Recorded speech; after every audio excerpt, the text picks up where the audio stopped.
बिस्मिल्लाहिर्रहमानिर्रहीम, अस्सलाम वालेकुम। इंडियन आर्मी चीफ ने एक बड़ा ऐलान किया और ये सुनने वाला है। मोदी तो बार बार कह रहा है ना कि ऑपरेशन सिंदूर अभी खत्म नहीं हुआ। अगरचे भारत समेत पूरी दुनिया में कोई शख्स उस राक्षस की बातों को संजीदगी से तो नहीं लेता, लेकिन मुझे यकीन है कि ये मक्कार चाय वाला अपनी सियासत और इक़्तिदार को बचाने की खातिर कोई ना कोई वार जरूर करेगा और अनकरीब करेगा।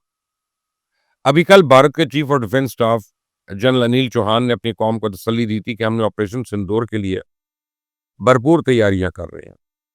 आज इंडियन आर्मी चीफ ने ऐलान किया कि भारतीय सेना घर में घुसकर मारने का प्लान बना रही है। कारगिल में एक तकरीब से खिताब करते हुए Indian army chief Upendra Dwivedi ने कहा कि भारतीय सेना 2 अदद लाइट कमांडो पोस्ट यूनिट्स बना रही है। इन यूनिट्स के सिपाही न सिर्फ डायरेक्ट एक्शन के माहिर होंगे, बल्कि उन्हें सरहद पार ऑपरेशन की तरबियत भी दी जाएगी। खैर, ख्वाब देखने पे तो कोई पाबंदी नहीं है ना, जितने मर्जी देख लें। इंडिया का तो एक लंबे अरसे से घर में घुसकर मारने के ख्वाब तो देख रहा है। बॉलीवुड हर साल उड़ी और फैंटम जैसे बेशुमार प्रोपेगेंडा फिल्में बनाता है, जिसमें इसी ख्वाब को हकीकत के रूप में पर्दे पर दिखाया जाता है। लेकिन मसला ये है कि फिल्मों की हद तक तो ये बात ठीक है, मुझे और कोई इतराज नहीं है, लेकिन हकीकत में भारत को इतनी औकात नहीं है कि वो कोई क्रॉस बॉर्डर ऑपरेशन कर सके। पुलवामा वाकये के बाद अभिनंदन ने पाकिस्तान में घुसने की कोशिश की। पाकिस्तानियों ने थप्पड़ मार मार के उसका मुंह लाल कर दिया। इसे चाय का जायका सारी उम्र नहीं भूलेगा जो इसने पाकिस्तान में पी थी। पहलगाम के बाद भारत के 14 तैयारों ने हमारे घर घुसने की कोशिश की। नतीजा क्या निकला? इनमें 7 तैयारे वापस ही नहीं गए, बल्कि रास्ते में कुत्ते की मौत मारे गए। तो मुझे समझ नहीं आ रही, जब हमने इनके ब्राह्मोस रास्ते में गिरा दिए, इनके राफेल तबाह कर दिए, इनका एयर डिफेंस सिस्टम उड़ा दिया, इनके फिजाई अड्डे बर्बाद कर दिए, तो अब ये लाइट कमांडो हमारा क्या उखाड़ने आ रहे हैं? ये जनरल द्रौपदी जो आज हमें डराने की नाकाम कोशिश कर रहा है, 2 महीने पहले इतना डर गया था कि सीज फायर की भीख मांगने पे मजबूर था।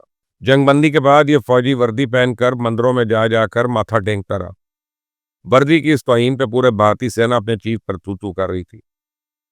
इस कमीने को तो शायद ये भी नहीं पता था कि पाक फौज का एक आम सिपाही भी चलता फिरता लाइट कमांडो है। ये बुज़दिल जनरल इस हकीकत को नहीं जानता कि हमारी तो एफसी के पास ऐसे हजारों लाइट कमांडोज हैं जो घर में घुसकर मारने के माहिर हैं। आंखें बंद करके दुश्मन की आंख में गोली मार सकते हैं। जहाज हमारे जो है ना, वो फ्री फॉल ये दुश्मन की आंख में गोली मार सकते हैं।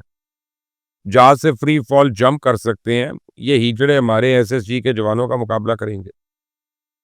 भारत की 1.25 अरब आबादी सुन ले, मोदी सरकार सुन ले, भारतीय सेना सुन ले, तुम सबको मेरा एक चैलेंज है। तुम खुद एक बार आने की हिम्मत तो करो। ये लाइट कमांडो, ये मीडियम कमांडो, ये फुल कमांडो, इनमें से कोई भी जिंदा वापस नहीं जाएगा। बुज़दिलो, अभी तो तुम्हारे जासूस कुलभूषण यादव को काबू कर लिया था, याद करो, जो भेस बदल कर आया था। ये लाइट कमांडो किस खेत की मूली है? नहीं तो बार तो आजमा लो। अगर आजमाने की हिम्मत नहीं तो फिर अपने दिफाई माहिर परवीन सुवानी की बात सुन लो कि वो किस तरह तुम्हारे सामने बैठ के तुम्हें तुम्हारी औकात याद दिला रहा है और पूरी दुनिया के सामने तुम्हें नंगा कर रहा है। सुनो जरा। That the Pakistan military was actually a peer competitor of the Indian military. And because of that, the profile of General Asim Munif rose. And because of that, the geopolitical status of Pakistan went up. So it was a wrong move to have done Operation Sindoor, and of course, plenty else happened in Operation Sindoor. आपने सुना भारत के अपने defence analyst किस तरह operation सिंदूर की खामियों की निशानदेही कर रहे हैं, लेकिन मोदी सरकार ऐसे किसी मशवरे पे कान धरने को तैयार नहीं है। वो अपनी गलती मानने पर आमादा नहीं है। शिकस्त को कबूल करना तो एक तरफ, इसे तो ऑपरेशन सिंदूर को तालीमी निसाब में शामिल करने का ऐलान कर दिया। तो भारत ने पहले ही अपने तालीमी निसाब को झूठी अजमतों के किस्सों से आलूदा कर रखा है। तालीमी निसाब की इस आलूदगी में एक नया इजाफा होने जा रहा है, कोई नहीं। अब स्कूलों में तलबा को पढ़ाया जाएगा कि जब पहलगाम में दहशतगर्दों ने 26 सयाहों को मौत के घाट उतारा, तो फिर भारत ने बदला लेने की खातिर ऑपरेशन सिंदूर शुरू किया और कुश्तों के पुश्ते लगा दिए। यकीन माने, जाती तौर पर मुझे मोदी की इस घटिया हरकत पर कोई इतराज नहीं है। बंदर क्या जाने अदरक का स्वाद। ये चौथी फेल कमीना खुद तो स्कूल से भाग गया था। इसे क्या पता कि बच्चे कौम का मुस्तकबिल होते हैं और मुस्तकबिल की बुनियाद सच पे रखी जाती है, झूठ पर नहीं। अब जिस तालिब इल्म को आज स्कूल में झूठ का दर्स दिया जाएगा, कल को वो अमली जिंदगी में सच का सामना कैसे करेगा? शैतान मोदी अपनी कौम को, अपने कौम के मुस्तकबिल को झूठी अजमत के खप में मुब्तला कर रहा है। आज आप मेरी ये बात लिख लें कि एक दिन यह खप भारत को ले डूबेगा। मेरी भारतीय वालिदैन से अपील है कि अपने बच्चों को सवाल करना सिखाएं, उनको सच बोलने और सुनने की तरबियत दें, उनमें सच का सामना करने और गलती का इतराफ़ करने का हौसला पैदा करने की कोशिश करें। क्योंकि इंसान अगर सवाल नहीं करेगा, अपनी गलती का इतराफ़ नहीं करेगा, तो फिर सीखेगा कैसे? आगे कैसे बढ़ेगा? ऑपरेशन सिंदूर में कौन जीता, कौन हारा, भारतीय जनता को चाहिए कि वो इसका फैसला तारीख पर मत छोड़े, बल्कि मोदी सरकार से सवाल करे। भारत के साबिक वज़ीर दाखिला वो पी चिदम्बरम ने पहलगाम वाक़या और ऑपरेशन सिंदूर पर चल सवाल उठाए हैं। सुने जरा वो क्या कहते हैं। They are unwilling to disclose what the NIA has done all these weeks. Have they identified the terrorists, where they came from? I mean, for all we know, they could be homegrown terrorists. Why do you assume that they came from Pakistan? There's no evidence of that.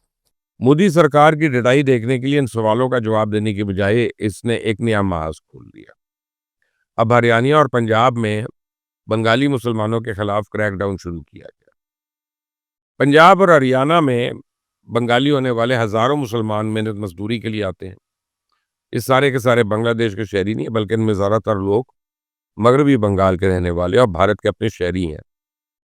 ये लोग बेचारे घरों में कामकाज करते हैं, driver और माली हैं, फैक्ट्री हैं और खेतों में मजदूरी करते हैं, रिक्शा चलाते हैं, लेकिन आजकल इनकी जिंदगी अजीरन हो चुकी है। पंजाब और हरियाणा पुलिस आजकल इनके खिलाफ क्रैकडाउन कर रही है। हर बंगाली बोलने वाले को बांग्लादेश का शहरी करार देके गिरफ्तार कर लेते हैं।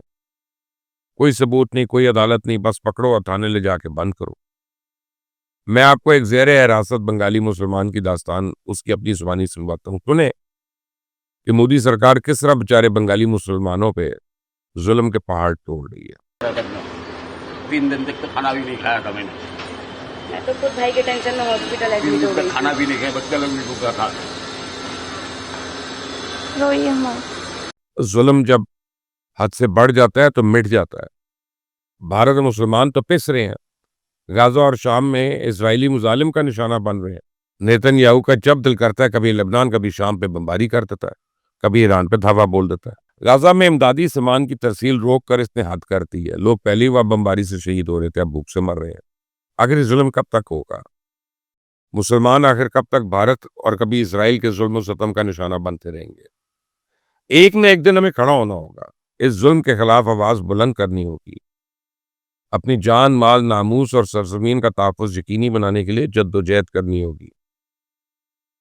वैसे मैं तो डॉक्टर जाकिर नाइक के ख्यालों से मुत्तफिक नहीं। उन्होंने भारत और इसराइल से निपटने का एक फॉर्मूला पेश किया। मैं चाहता हूं आप भी सुने जरा वो क्या कह रहे हैं। If we want to do alliance, surely the Muslim countries get together and do alliance with Russia or with China. If Muslim countries join hand with Russia and China and then make an alliance, I am sure none of these non-Muslim countries like USA. Doctor Zakir Naik की बयान की गई हिकमत अमली नई नहीं है। मैं पिछले कई साल से चाइना और रशिया की ज़ेरे क़यादत एक नामालूम ईस्टर्न ब्लॉक की बातें सुन रहा हूँ। चाय की प्याली पर इस मौजू पे गपशप तो हो सकती है, लेकिन अमली तौर पे ये नजरिया अभी काबिल अमल नहीं है। बुनियादी मसला ये है कि आज तक ना तो कभी चाइना और रशिया ने ऐसा कोई अंदिया दिया है, ना कभी कोई मुस्लिम मुल्क नया ब्लॉक बनाने की ख्वाहिश कर रहा है। असल में हर मुल्क के अपने मखसूस मफाद होते हैं और हर मुल्क कौमी नौइयत के फैसले अपने मखसूस मफादात को मद्देनजर रख के करता है। मैं तो इतना जानता हूँ हमारा दुश्मन सिर्फ एक है और वो है हमारा हमसाया भारत। साथ सी बात है, भारत का अब जो भी दोस्त होगा वो हमारा दुश्मन होगा। तो भारत के खिलाफ जंग में पहले सिर्फ चाइना हमारा मुआवन मददगार था, अब बांग्लादेश, तुर्की और अज़रबैजान भी हमारे इत्तेहादी हैं। तो दहशतगर्दी के खिलाफ जंग में अमेरिका हमारा स्ट्रेटेजिक पार्टनर है और रशिया के साथ हम तजारत बढ़ाने के ख्वाहिशमंद हैं। तो जिस तरह हम अपनी कौमी मफाद के तहत फैसले करने के लिए आज़ाद हैं, इस तरह दीगर मुस्लिम ममालिक भी आज़ाद हैं। तो डॉक्टर जाकिर नाइक को ये बात समझनी पड़ेगी। इस चैनल को सब्सक्राइब करिएगा, बेल आइकॉन को प्रेस करिएगा, वीडियो को लाइक करिएगा, शेयर करिएगा ताकि मजीद लोगों तक ये पहुंचे। अल्लाह हाफिज।